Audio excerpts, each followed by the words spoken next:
And Israel's ambassador to the UN, Danny Danon, sat down with our senior U.S. correspondent, Mike Wagenheim, this week to talk about a host of pressing issues facing the state of Israel at the International Forum, and also get his thoughts on his successor, Gilad Erdan, just appointed to the position this week. Israeli ambassador to the United Nations, Danny Danon, joining us from New York City. Thank you for the time. Just recently, Germany finally declaring all wings of Hezbollah to be a terrorist organization after reportedly Israel provided evidence to Germany of terrorist activity going on its own soil. Much of Europe has been very late in recognizing all wings of Hezbollah to be terrorist entities. Do you feel that Germany's twist here may provoke some other countries in Europe to take a second look at exactly what's going on in European soil vis-a-vis Hezbollah?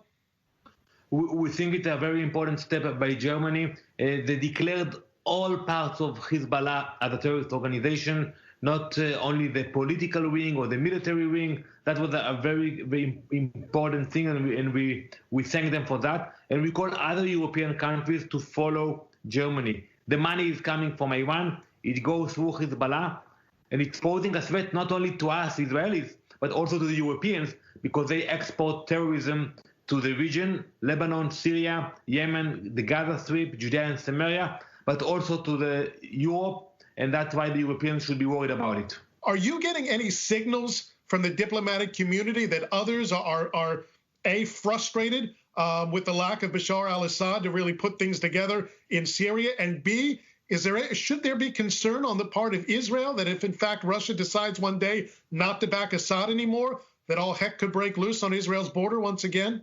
We are very determined not to allow Iran to build their bases on our borders on the Golan Heights.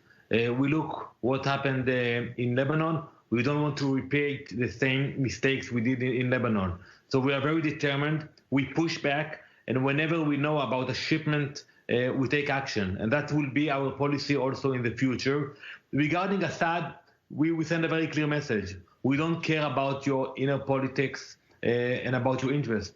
Once you are posing a threat to the citizens of Israel, we will act. And that's the message we deliver to our colleagues in Moscow. They know that, they accept it. Sometimes they're not happy with everything that we are doing, but the security of our citizens is above all. Mike Pompeo, the U.S. Secretary of State, visiting Israel this week.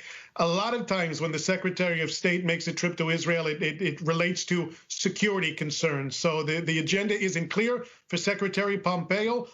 Any knowledge, any insight of what to expect from the Secretary's trip? The issues are still there, mainly the issue of Iran, the presence of terrorist organizations in Syria, sovereignty. So we have a lot of issues to discuss, and it's coming in a very special day when we are about to form a new government in Israel. So for us, I think it's a good chance to introduce to our allies in Washington the values and the ideas that the new government would like to present and to implement. Something that could very well come up at the UN in the next couple of weeks is the issue of Israel applying sovereignty, or some would say annexation of Judea and Samaria, the West Bank. There are already threats emanating from France and the European Union of possible sanctions on Israel if the country goes ahead with these plans that the government is making. This has been a topic that has come up time and time again at the UN, but it seems like it's getting serious at this point. It's not just an election ploy anymore. It's actually part of the government agenda. What are your plans in these last few weeks, and what are you hearing going around the UN right now in terms of a possible action against Israel if the country moves ahead with these plans? So definitely we hear those voices. The Arab League met. We see activities coming from some of the Arab missions here at the UN. But at the end of the day, this is a decision of the Israeli government, period. We are the one to decide whether to apply sovereignty or not. And I want to remind everybody that when Menachem Begin, our late prime minister, decided to apply sovereignty over the Golan Heights, which was also liberated in 1967, many people condemned Israel. I think also the US, they were not happy about it. But at the end of the day, people accepted it. And look what's happening today on the Golan Heights, how beautiful, how stable it is. And look what's happening in Syria. So we should take the right decision for us and then we can deal with the outcome in the international environment.